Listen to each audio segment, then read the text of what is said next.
सबसे पहले हम एक्सेल के अंदर देखेंगे कि सम का फंक्शन हम कैसे इस्तेमाल करते हैं। ये हमारे पास नंबर्स हैं। सबसे पहले सम लिखा, रेंज सेलेक्ट की, कॉलम की और इंटर किया और हमारे पास इसका सम आ गया।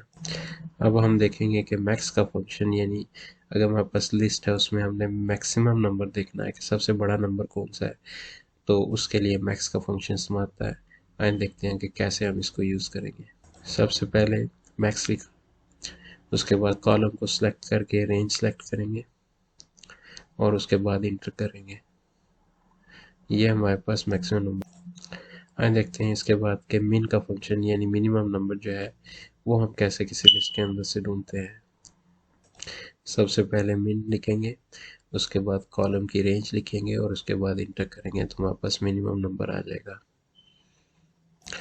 अब हम आते हैं काउंट ए की तरफ। काउंट ए एक्चुअली जो है वो, अगर हमारे पास एक रेंज है, उस रेंज में नंबर्स भी हैं, टेक्स्ट भी हैं, तो वो उन सब की काउंट करके हमें देगा, यानी नंबर्स और टेक्स्ट दोनों मिला के टोटल कितने बनते हैं। तो आए देखते हैं इसको। तो ये हमारे पास जो है वो नंबर और टेक्स्ट का कॉम्बिनेशन है। हमने काउंट ए लिख के इसी तरीके से कॉलम को सिलेक्ट किया, उसकी रेंज को सिलेक्ट करके इंटर करेंगे और ये हमारे पास टोटल आ गया। अब हम देखेंगे काउंट। काउंट का फंक्शन जो है वो सिर्फ न्यूमेरिक वैल्यूज जो है उनको काउंट करने के लिए होता है। अब आप इस लिस्ट में देख सकते हैं हमारे पास सारे न्यूमेरिक है। हमने लिखा काउंट और उसके बाद रेंज सेलेक्ट की और इंटर किया और ये हमारे पास टोटल आ गया। इसके बाद आता है एवरेज, जिसमें हमारे पास जो लिस्ट ऑफ नंबर्स होगी उनका एवरेज कितना बनता है वो हम देखेंगे। अब इसमें हमारे पास 3 नंबर हैं, उनकी हमने एवरेज लेनी है, तो लिखेंगे एवरेज का फंक्शन और उस कॉलम को सिलेक्ट करेंगे और इंटर करेंगे, तो ये हमारे पास उसकी एवरेज आ गई। अब हम देखेंगे सम इफ का इस्तेमाल कहाँ पे होता है। बेसिकली हमारे पास एक रेंज अगर है, उस रेंज में हम एक सर्टेन क्राइटेरिया बनाते हैं कि मिसाल के तौर पे इस एग्जांपल में हम देखेंगे कि हमारे पास डिफरेंट सिटीज़ हैं, उनमें से एक न्यूयॉर्क सिटी है। न्यूयॉर्क सिटी के अंदर कितने पेट्स मौजूद हैं। चूँकि न्यूयॉर्क हमने सेलेक्ट किया है, तो हम जो नीचे अब सम इफ का फंक्शन लिखेंगे उसमें हम उसकी रेंज लिखेंगे पहले, फिर हम उसका क्राइटेरिया लिखेंगे और फिर उस रेंज का सम करेंगे। तो कैसे करना है देखते हैं।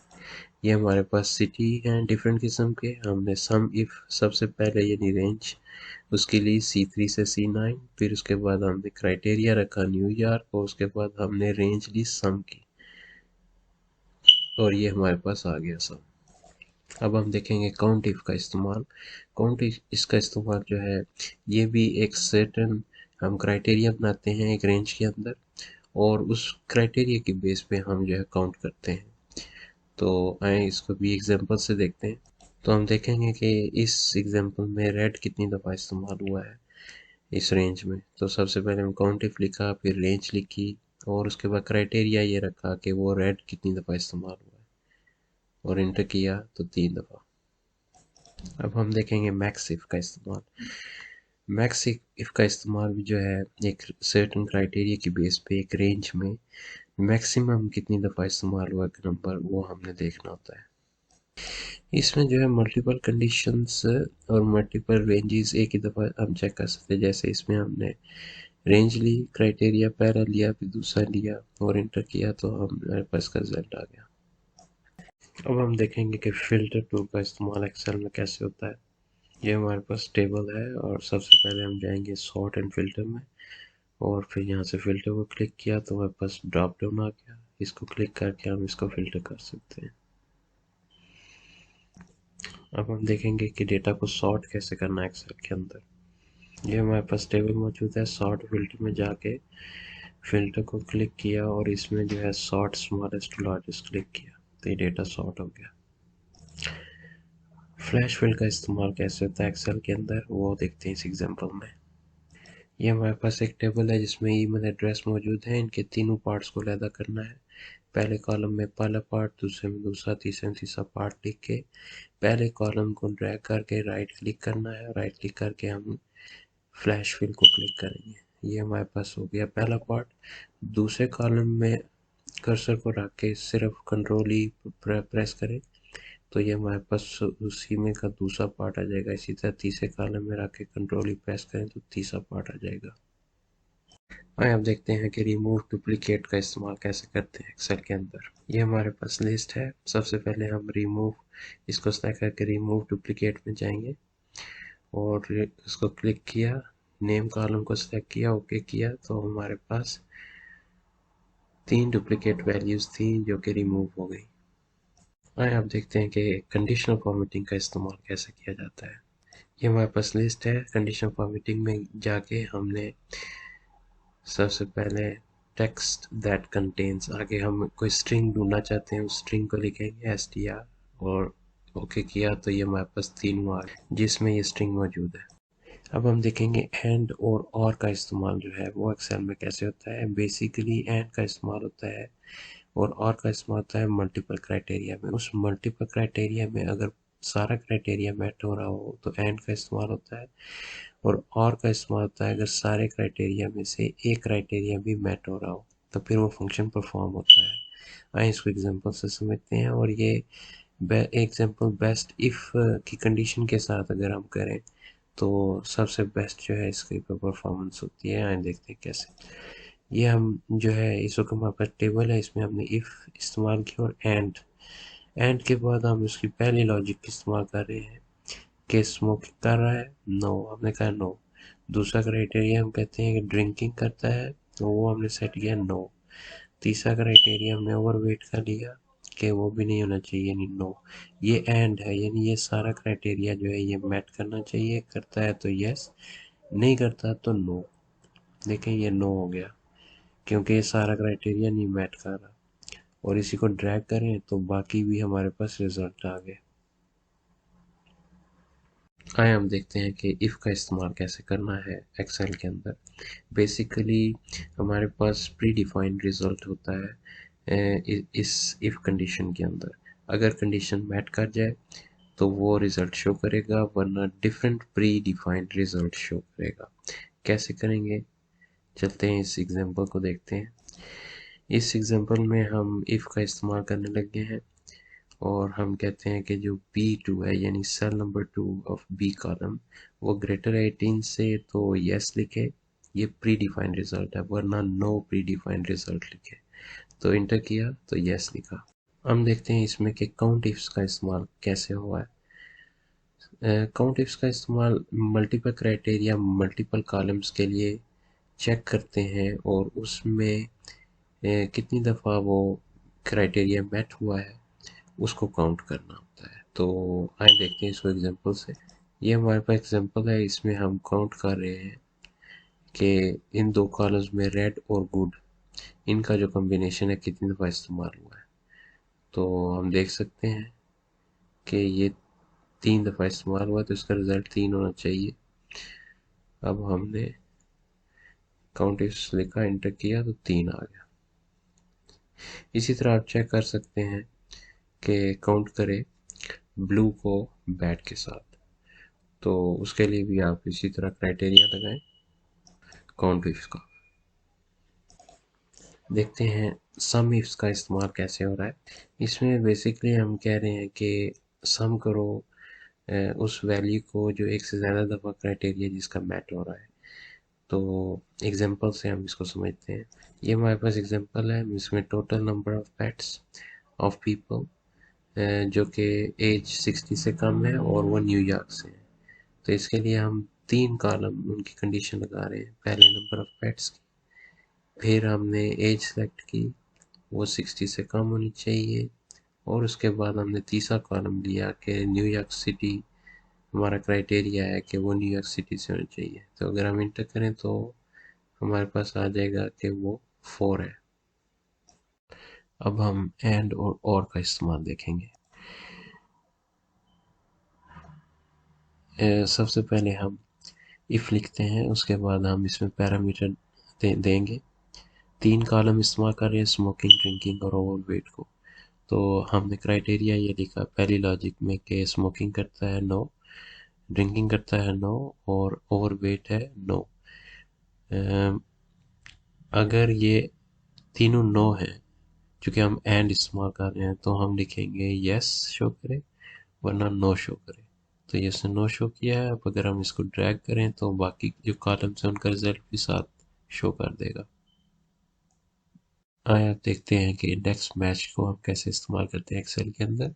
इससे पहले हम वी लुकअप फंक्शन देख चुके हैं, तो ये इंडेक्स मैच फंक्शन उससे ज़्यादा बेहतर समझा जाता है। तो चलिए इसको हम इस्तेमाल करके देखते हैं कि एक्सेल में हमने इसको कैसे यूज़ करना है। सबसे पहले हमने रैंक कॉलम से 4 वैल्यू ले ली। नेम कॉलम जो है उसमें से हमने इंडेक्स लिया और उसका एरे लिया ये 3 से 9। फिर रो नंबर लिया और उसको मैच किया उसकी वैल्यू को C13 से। फिर उसके बाद हमने जो है B3 से B9 सेलेक्ट किया और 0 लिखा ताकि एग्जैक्ट मैच हो सके। तो ये हमारे पास आ गई वैल्यूज़। अब अगर हम चेंज करके देखें नेम, तो उसके अगेंस्ट जो है वैल्यू जो भी कॉलम में वो हमें शो करेगा। अब हम देखेंगे कि अगर टेक्स्ट लिखा हुआ है शीट के ऊपर, उसको कॉलम में कैसे कन्वर्ट करना है। तो इसके लिए हम यूज़ करते हैं टेक्स्ट टू कॉलम। ये आप देख सकते हैं हमारे पास टेक्स्ट लिखा हुआ है, सेलेक्ट किया इसको, टेक्स्ट टू कॉलम में गए और यहाँ से हमने नेक्स्ट किया, कॉमा को सिलेक्ट किया, फिर नेक्स्ट किया और फिनिश किया। तो ये हमारे पास आ गया जो टेक्स्ट वो कॉलम की शक्ल में। आइए आप देखते हैं कि लेफ्ट मिड और राइट का फंक्शन हम एक्सेल में कैसे यूज़ करते हैं। हमारे पास एक फ़ोन नंबर है, हम उसका लेफ्ट पार्ट भी शो करेंगे, मिडल पार्ट भी शो करेंगे और राइट पार्ट भी शो करेंगे। ये हमारे पास नंबर है, इसका लेफ्ट पार्ट हम देखते हैं कैसे मालूम करना है। सबसे पहले लेफ्ट लिखा, फिर B3 लिखा, फिर 3 नंबर्स को शो किए। इसी तरह मिडल के लिए मिड लिखा, फिर टेक्स्ट हमने देखा कहाँ पे B3 पे है और उसका 4 नंबर है और 3 उसके करेक्टर शो करें। इसी तरह राइट का टेक्स्ट क्या है, ये वाला B3 और उसके हमें 4 नंबर शो करें। तो ये हमारे पास आ गया। अब हम देखेंगे कि टेक्स्ट B4 को कैसे शो करना है, टेक्स्ट आफ्टर कैसे शो करना है। मिसाल के तौर पे हमारे पास टेक्स्ट लिखा होगा, उसका जो है एक डेलीमीटर होगा, यानी कोई भी कैरेक्टर स्ट्रिंग जैसे ऐट का साइन हो गया या हाइफन हो गया, तो उस डेलीमीटर से पहले वाली वैल्यू कैसे शो करनी है और डेलीमीटर के बाद वाली वैल्यू कैसे शो करनी है। आप ये देख सकते हैं हमारे पास हमने लिखा टेक्स्ट B4 और आगे उसके बाद डेलीमीटर देना है जैसे ऐट का साइन। तो टेक्स्ट B4 A4 और उसके बाद डेलीमीटर और इंटर करेंगे तो ये हमारे पास ऐट के साइन से पहले की वैल्यू होगी। ड्रैग करें तो ये तीनों की शो कर देगा। इसी तरीके से अब हम टेक्स्ट आफ्टर को देखते हैं। सबसे पहले हम यहाँ पे लिखेंगे इक्वल का साइन टेक्स्ट आफ्टर और उसके बाद जो है हम कॉलम सेलेक्ट करते हैं, उसकी वैल्यू A1 और उसके बाद हम डेलीमीटर देंगे हाइफन। तो इंटर करेंगे, ये हमारे पास आ गई वैल्यू हाइफन के बाद की और ड्रैग करें तो सारी वैल्यू शो कर देगा। अब हम देखते हैं टेक्स्ट स्प्लिट को हमने कैसे इस्तेमाल करना है। ये हमारे पास एक लाइन लिखी हुई है, अब हम इसको स्प्लिट करेंगे तो हम सबसे पहले लिखते हैं टेक्स्ट स्प्लिट। उसके बाद हम कॉलम को सिलेक्ट करेंगे, A1 में जो वैल्यू पड़ी हुई है और उसके बाद उसका डेलीमीटर यानी स्पेस देंगे ताकि वो इन सब के दरमियान स्पेस दे दे। इंटर करेंगे तो ये हमारे पास आ गया रिजल्ट। अब हम देखते हैं टेक्स्ट जॉइन को कैसे इस्तेमाल करना है। मिसाल के तौर पे हमारे पास डिफरेंट टेक्स्ट पड़ा हुआ है कॉलम के अंदर डिफरेंट सेल्स में, उन सब को हमने ज्वाइन करना है। तो आइए देखते हैं इसको एग्जांपल से। तो सबसे पहले इक्वल साइन लिखेंगे, उसके बाद टेक्स्ट जॉइन लिखेंगे, फिर हम डेलीमीटर लिखते हैं स्पेस। उसके बाद हम कहते हैं कि जो एम्प्टी सेल है उसको इग्नोर करें। फिर उसके बाद रेंज देते हैं हम कॉलम में कि इन सब को ज्वाइन करें और ये हमारे पास का रिजल्ट आ गया। अब हम देखते हैं लेंथ फंक्शन। ये हमें कैरेक्टर स्ट्रिंग की लेंथ बताता है कि कितनी है और उसमें कितने कैरेक्टर्स हैं। जैसे ये हमारे पास एक कैरेक्टर स्ट्रिंग लिखी हुई है, इक्वल लिखेंगे, उसके बाद हम लेंथ लिखेंगे और उसके बाद हम टेक्स्ट लिखेंगे कि वो कहाँ पे है, वो B3 पे है। इसको इंटर किया और इसने हमें बता दिया इसमें कितने कैरेक्टर्स हैं। अब हम देखते हैं फाइंड का फंक्शन। ये इस्तेमाल होता है किसी भी स्ट्रिंग को उसकी पोजीशन क्या है वो मालूम करने के लिए, यानी कोई कैरेक्टर जो है किस पोजीशन पे है। तो यहाँ देखते हैं इसको। जैसे ये हमारे पास विस्टा लिखा हुआ है, इक्वल साइन लिखेंगे, हम फाइंड करते हैं कि जिस टेक्स्ट को फाइंड करना है वो ये है A4, और किस टेक्स्ट में फाइंड करना है वो ये है विद A1, और हमने इंटर किया तो ये हमारे पास आ गया 10। अब हम देखते हैं सब्स्टिट्यूट का इस्तेमाल, कि अगर हमारे पास एक कैरेक्टर स्ट्रिंग है, उसमें हम किसी वर्ड को किसी दूसरे वर्ड से रिप्लेस करना चाहें तो वहाँ पे हम इसका इस्तेमाल कर सकते हैं। तो कैसे करना है एग्जांपल से देखते हैं। ये बिफोर सब्स्टिट्यूट हम देख सकते हैं, कैरेक्टर स्ट्रिंग है पूरी। तो आफ्टर सब्स्टिट्यूट हम इसको इस तरह करेंगे कि सब्स्टिट्यूट लिखेंगे, उसके बाद स्ट्रिंग को सिलेक्ट करेंगे, उसके बाद हम जिस वर्ड को रिप्लेस करना चाहते हैं उससे लिखेंगे, और जिससे करना चाह रहे हैं उस लफ्ज़ को लिखेंगे। तो इंटर करेंगे तो हम देखेंगे कि वो उसने चेंज कर दिया स्ट्रिंग को। अब हम देखेंगे सर्च का इस्तेमाल। सबसे पहले हम लिखेंगे सर्च, उसके बाद हम जो है वो किस टेक्स्ट को सर्च करना चाहें उसे सेलेक्ट किया, किस में सर्च करना चाहें उसे सेलेक्ट किया, एंटर किया, ये हमारे पास आ गई इसकी पोजीशन। अब हम देखेंगे लोअर, अपर और प्रॉपर को कैसे इस्तेमाल करना है। इसका इस्तेमाल होता है अगर हमारे पास एक टेक्स्ट लिखा हुआ है तो टेक्स्ट के सारे कैरेक्टर्स जो है वो लोअर कर दे, या सारे कैरेक्टर्स अपर कर दे, या उनका पहला कैरेक्टर जो है उसको वो कैपिटल कर दे। जैसे ये हमारे सामने टेक्स्ट लिखा हुआ है, अब सबसे पहले हम इसको लोअर का इस्तेमाल देखते हैं। लोअर लिख के हम टेक्स्ट लिखेंगे, ये हमारे पास सारे लोअर हो गए। फिर हम अपर लिख के टेक्स्ट सेलेक्ट करेंगे और ये सारे कैपिटल हो गए। और इसके बाद प्रॉपर का इस्तेमाल, ये हमारे पास अगर कोई टेक्स्ट लिखा हो उसके दरमियान स्पेस है तो ये स्पेस को ख़त्म कर देगा। जैसे ये हमारे पास कैरेक्टर्स के दरमियान स्पेस है, हम ट्रिम लिखेंगे, उसके बाद हम टेक्स्ट सेलेक्ट करेंगे, इंटर करेंगे, और ये आप देखें स्पेस खत्म। वैल्यू का इस्तेमाल होता है जब हमारे पास डेटा जो स्टोर हुआ है वो टेक्स्ट की शक्ल में है और हम उसको कन्वर्ट कर देते हैं वैल्यू की शक्ल में। जैसे ये हमारे पास कॉलम ए में जो है वो टेक्स्ट है, हम कॉलम बी में इसकी वैल्यू में कन्वर्ट इसको करेंगे, तो क्लिक करके हम इक्वल लिखते हैं, फिर वैल्यू, और उसके बाद हम सेलेक्ट करेंगे किसको चेक करना है, उसको क्लिक किया और इंटर किया, और ये हमारे पास वैल्यू आ गई। टेक्स्ट का इस्तेमाल होता है कि हम किसी न्यूमेरिकल वैल्यू को टेक्स्ट में कन्वर्ट कर सकते हैं और फिर उसके ऊपर फॉर्मेटिंग को अप्लाई कर सकते हैं। आइए देखते हैं इसको कैसे करना है। जैसे ही हमारे पास डेट्स लिखी हुई है, सबसे पहले हम जो है वो डे मालूम करते हैं, तो लिखेंगे टेक्स्ट, उसके बाद जिस वैल्यू को सिलेक्ट करें और फिर उसके बाद डे के लिए 4 दफ़ा डी लिखें, इंटर करें, ड्रैग करें, तो ये हमारे पास सारी आ गई उसकी जो डेट में डे है वो। इसी तरह मंथ मालूम करना है, टेक्स्ट लिखें, फिर वैल्यू सेलेक्ट करें, फिर उसके बाद 4 दफ़ा एम लिखें, इंटर करेंगे तो हमारे पास मंथ आ जाएगा, ड्रैग करें तो ये हमारे पास सारी डेट्स के मंथ आ गए। ईयर के लिए 2 दफ़ा हम वाई वाई लिखेंगे, तो टेक्स्ट लिख के वैल्यू को सिलेक्ट किया और उसके बाद हमने वाई वाई लिखा, इंटर किया, तो ये हमारे पास आ गया ईयर, और ये ड्रैग किया।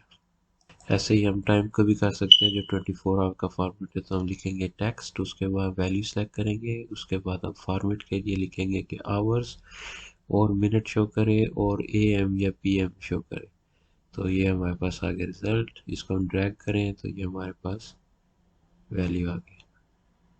अब हम देखेंगे डे, मंथ और ईयर को कैसे इस्तेमाल करना है। अगर हमारे पास एक डेट दी हुई है एक्सेल शीट के ऊपर, तो हम उसके एक्सट्रैक्शन कर सकते हैं डे के हिसाब से, मंथ और ईयर के हिसाब से। जैसे ये हमारे पास डेट है, तो सबसे पहले हम डे के लिए डे लिखेंगे, फिर हम उसको सिलेक्ट करेंगे तो यहाँ आ गया 15। मंथ कौन सा है, मंथ लिखेंगे और सिलेक्ट करेंगे कॉलम, ये 7, और इसी तरह ईयर के लिए हम ईयर लिख के तो फिर कॉलम को सिलेक्ट किया, ये हमारे पास आ जाएगा ईयर। इसी तरह अगर हम हमारे पास डे, मंथ और ईयर दिए हुए तो हम उसको डेट में कैसे कन्वर्ट करेंगे, उसके लिए हम डेट लिखेंगे, उसके बाद सेलेक्ट करेंगे वो रेंज और इंटर करेंगे, ये हमारे पास आ गए। अब हम देखेंगे हमारे पास लिस्ट मौजूद है प्रोडक्ट्स की, तो उनको हमने सम कैसे करना है। इसके लिए हम सम प्रोडक्ट का फंक्शन यूज़ करेंगे। सम प्रोडक्ट लिख के उसके बाद हमारे पास वैल्यू 1 जो है वो बी कॉलम में है और वैल्यू 2 डी में है, तो पहले हम बी वाले कॉलम की वैल्यूज़ लेते हैं, फिर इसी तरह दूसरे में हम डी वाले की लेते हैं, और ये दोनों को मल्टीप्लाई करके उनका जो टोटल सम बनता है वो हमें बता देगा। हाँ, आप देखते हैं कि एक्सेल वाइल्ड कार्ड्स का कैसे इस्तेमाल होता है। ये एडवांस सर्चेस के लिए यूज़ होता है और इसमें हम दो डिफरेंट मेथड इस्तेमाल करेंगे, एक क्वेश्चन मार्क के साथ और एक एस्ट्रिक के साथ। जैसे ये पहली एग्जांपल, इसमें हमारे पास रेंज दी हुई है, हम चेक करेंगे कि वो कौन से टेक्स्ट हैं जिनका जो एंड पे लेटर आ रहा है वो एम है। तो काउंट इफ लगाया, रेंज सेलेक्ट की और क्वेश्चन मार्क डाल के एम लिखा, तो ये हमारे पास आ गए 3 टेक्स्ट। इसी तरह दूसरी लिस्ट को हमने सेलेक्ट करना है और हम देखते हैं कि कौन सी प्लेसेस हैं जो W से स्टार्ट हो रही है और N पे ख़त्म हो रही है।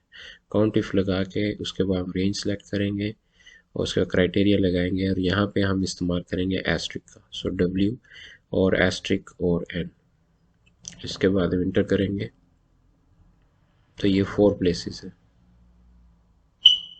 आइए अब देखते हैं कि एडवांस फिल्टर का इस्तेमाल कैसे होता है। बेसिकली ये प्री डिफाइंड पहले से जो है हमने इसमें एक क्राइटेरिया बनाया था एक डिफरेंट टेबल में और उसको बेस बना के हम जो है रिकॉर्ड्स को फिल्टर करते हैं। तो आइए इसको एग्जांपल से समझते हैं। ये हमारे पास जो है वो आप देख सकते हैं कि क्राइटेरिया मौजूद है सिटीज़, उसकी बेस पे हम ये लिस्ट में सिटीज़ को फिल्टर करेंगे। तो एडवांस में जाके क्राइटेरिया रेंज में हम सेलेक्ट करेंगे इस रेंज को और ओके करेंगे। तो ये आप देख सकते हैं कि ये फिल्टर हो गया। यूनिक का इस्तेमाल कैसे करना है एक्सेल में, आए इसको समझते हैं।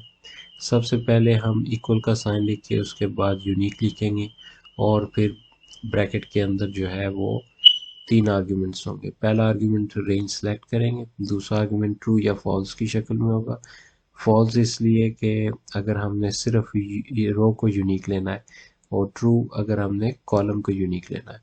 फिर तीसरा आर्ग्यूमेंट फिर हम फॉल्स लेंगे, यानी उस रो या कॉलम में जो भी हमारे पास वैल्यू आ रही है यूनिकली उसकी अकरेंस एक ही दफ़ा हो। जैसे कि आप देख सकते हैं इक्वल लिख के यूनिक लिखा, उसके बाद रेंज सेलेक्ट की, उसके बाद हमने फॉल्स लिखा और फिर फॉल्स लिखा और इंटर किया, तो ये हमारे पास वो यूनिक वैल्यूज़ आई जो इस लिस्ट के अंदर थी। आइए देखते हैं कि सॉर्ट का इस्तेमाल कैसे करना है। सबसे पहले इक्वल लिखेंगे, उसके बाद सॉर्ट और ब्रैकेट के अंदर जो है 4 आर्ग्यूमेंट्स होंगे। पहला जो है वो रेंज होगी, उसके बाद दूसरे पे हमने इंडेक्स को सिलेक्ट करना है, तीसरे पे हमें असेंडिंग या डिसेंडिंग ऑर्डर के लिए 1 या -1 का इस्तेमाल करना है और चौथे में कॉलम या रो के लिए हमने 0 या 1 का इस्तेमाल करना है। ये हमारे पास लिस्ट है। सबसे पहले हम इक्वल लिखेंगे, सॉर्ट लिखेंगे और उसके बाद एरे लेंगे, उसके बाद उसका इंडेक्स लेंगे, हम 2 से शुरू कर रहे हैं और उसमें असेंडिंग में हम इसको लेंगे तो 1 और उसके बाद हम इसको 0 कर देते हैं रो के लिए। तो ये हमारे पास का रिजल्ट आ गया। सॉर्ट बाय का इस्तेमाल कैसे करना है एक्सेल में। बेसिकली हम एक रेंज को जो है उसको सॉर्ट करते हैं दूसरी रेंज की जो वैल्यूज़ है उनको सामने रखते हुए। तो इसको कैसे करना है आइए देखते हैं। ये हमारे पास जो है वो लार्जेस्ट टू स्मॉलेस्ट हम इसको करेंगे सॉर्ट। तो हमारे पास एरे है, उसको हमने सेलेक्ट कर लिया, 2 कॉलम्स में है। उसके बाद जो है हमने दूसरी रेंज ले ली और उसको हमने डिसेंडिंग में लिया इन -1 और फिर उसके बाद इंटर किया, तो ये हमारे पास आ गया डिसेंडिंग ऑर्डर। आइए देखते हैं फिल्टर का इस्तेमाल। बेसिकली ये हमें एक ऐसा रिजल्ट जो है वो लिस्ट की शक्ल में देगा जो एक सर्टेन क्राइटेरिया को फुलफिल करे। ये जैसे कि हम एक टेबल देख रहे हैं, इस पर हमने फ़िल्टर लगाया और इसका कॉलम इंडस्ट्री को सिलेक्ट किया और हमने कहा जहाँ पे टेक आ रहा है वो शो करे, तो ये हमें उसने शो कर दिया। दूसरी एग्जांपल हम लेते हैं, यहाँ पे इसको फ़िल्टर करेंगे बाय नंबर्स। तो फ़िल्टर लगाया, उसके बाद हमने जो है टेबल सेलेक्ट किया, उसका कॉलम जो है मार्केट कैप इसको सिलेक्ट किया और हम कहा कि जो वैल्यू ग्रेटर देन 100 है वो शो करे और ये हमारे पास आ गया। और एन एरे का इस्तेमाल जो है वो कैसे करना है आइए देखते हैं। ये बेसिकली जो है एक एरे ऑफ रैंडम नंबर्स जो है वो जनरेट करती है। तो एग्जांपल से हम इसको समझने की कोशिश करेंगे। ये आप देख सकते हैं हम जो है वो इसका इस्तेमाल कर रहे हैं और एंड एरे का। इसमें हम रोज लेंगे पहले 4, कॉलम्स लेंगे हम 4, मिनिमम 10 और मैक्सिमम जो है वो 100। उसके बाद हम डेसिमल या इंटीजर तो उसको ट्रू कर देते हैं ताकि वो हमें इंटीजर शो करे। आज देखते हैं कि सीक्वेंस का इस्तेमाल कैसे करना है। बेसिकली ये हमें एरे ऑफ सिक्वेंशियल नंबर्स को रिटर्न करता है। यहाँ पे हम सबसे पहले लिखेंगे इक्वल टू सीक्वेंस, उसके बाद हम लिखेंगे कि कितनी रोज हमें चाहिए 5 और उस रेंज में कॉलम कितने हो 1, स्टार्ट 10 से करे और 5 का इंक्रीमेंट करे।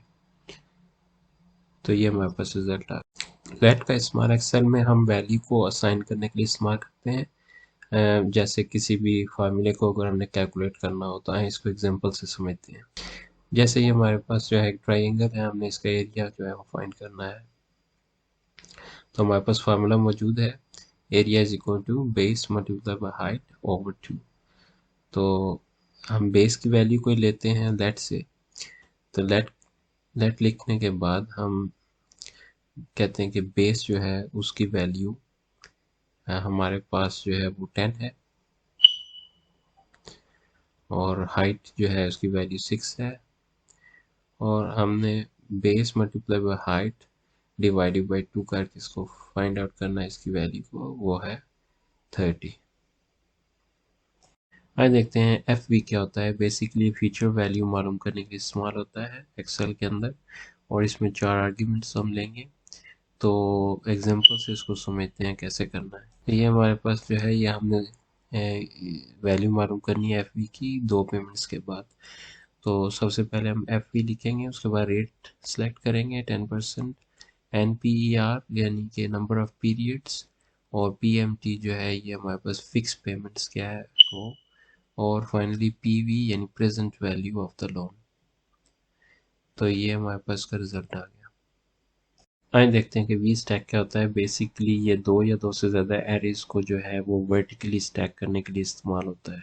तो इसको एग्जांपल से समझते हैं। तो ये हमारे पास 2 एरे हैं, एरे 1 और एरे 2। हम लिखेंगे वी स्टैक, उसके बाद एरे 1 को सिलेक्ट करेंगे और उसके बाद एरे 2 को और इंटर करेंगे। तो ये हमारे पास आ गया रिजल्ट। हैच स्टैक क्या होता है, ये बेसिकली 2 या 2 से ज़्यादा एरेज जो होती हैं उनको हॉरिजेंटली स्टैक करने के लिए इस्तेमाल होता है। आइए इसको एग्जांपल से समझते हैं। ये हमारे पास 2 एरेज हैं, वर्टिकली हम इनको हॉरिजेंटली स्टैक करेंगे। तो एच स्टैक लिखने के बाद पहली एरे को सिलेक्ट किया, फिर उसके बाद दूसरी एरे को सिलेक्ट किया और उसके बाद इंटर किया। आइए देखते हैं कि पीएमटी क्या है। ये बेसिकली लोन के ऊपर जो हम हर पीरियड्स पे जो है अमाउंट पे करते हैं उसको कैलकुलेट करने के लिए इस्तेमाल होता है। कैसे कैलकुलेशन करनी है आइए इसको एग्जांपल से समझते हैं। तो सबसे पहले हम जो है वो लिखेंगे इक्वल टू पीएमटी, उसके बाद रेट लेंगे, फिर एन पी ई आर यानी कि number of periods for payment, और उसके बाद प्रेजेंट वैल्यू और फ्यूचर वैल्यू इंटर किया। ये हमारे पास रिजल्ट आ गया। आइए देखते हैं कि पीपीएमटी और आईपीएमटी का इस्तेमाल कैसे करना है। बेसिकली ये एक प्रिंसिपल अमाउंट और जो हमारे पास इंटरेस्ट अमाउंट होती है उसको एक सर्टेन पेमेंट के ऊपर कैसे कैलकुलेट करना है उसके लिए ये इस्तेमाल होते हैं। तो आइए इसको एग्जांपल से समझते हैं। तो सबसे पहले हम देखते हैं ये हमारे पास एग्जांपल है पीपीएमटी की। इसमें हम रेट पहले लेंगे और उसके बाद हम पेमेंट नंबर लेंगे, फिर हम उसके बाद नंबर ऑफ़ ईयर्स लेंगे और उसके बाद लोन अमाउंट लेंगे। तो इंटर किया, ये हमारे पास रिजल्ट आ गया। फिर हम उसके दूसरी एग्जांपल में हम जो है वो इस्तेमाल करेंगे आईपीएमटी। इसमें भी रेट पहले लेंगे, फिर हम लेंगे पेमेंट नंबर और उसके बाद हम लेंगे नंबर ऑफ़ ईयर्स और प्रेजेंट वैल्यू। ये हमारे पास आ गया। आइए देखते हैं पीवी क्या होता है यानी प्रेजेंट वैल्यू, उसको कैसे कैलकुलेट करना है। हमारे पास ये एग्जांपल था, इसमें हम लिखेंगे पीवी, उसके बाद रेट लिखेंगे, फिर एनपीईआर और उसके बाद हम पीएमटी इंटर करेंगे। तो ये हमारे पास उसकी प्रेजेंट वैल्यू आ गई। ईओ मंथ जो है इसका एक्सेल में कैसे इस्तेमाल होता है। बेसिकली फाइनेंशियल सिस्टम के लिए ज़रूरी होता है कि जब हम dates end of the month वो मालूम करनी हो या क्वार्टर्स की मालूम करनी हो, तो उसके लिए जो है वो ईयर मंथ का इस्तेमाल किया जाता है। आइए इसको एग्जांपल से समझते हैं कि कैसे करना है। सो हमारे पास एक डेट दी हुई है, हम last date of the month यानी 10th month from the following date वो देखना चाह रहे हैं। तो हम लिखेंगे ईयर मंथ, उसके बाद हम इस डेट को स्टार्टिंग डेट लिखते हैं और उसके बाद 10 मंथ, तो ये हमारे पास होगी 31st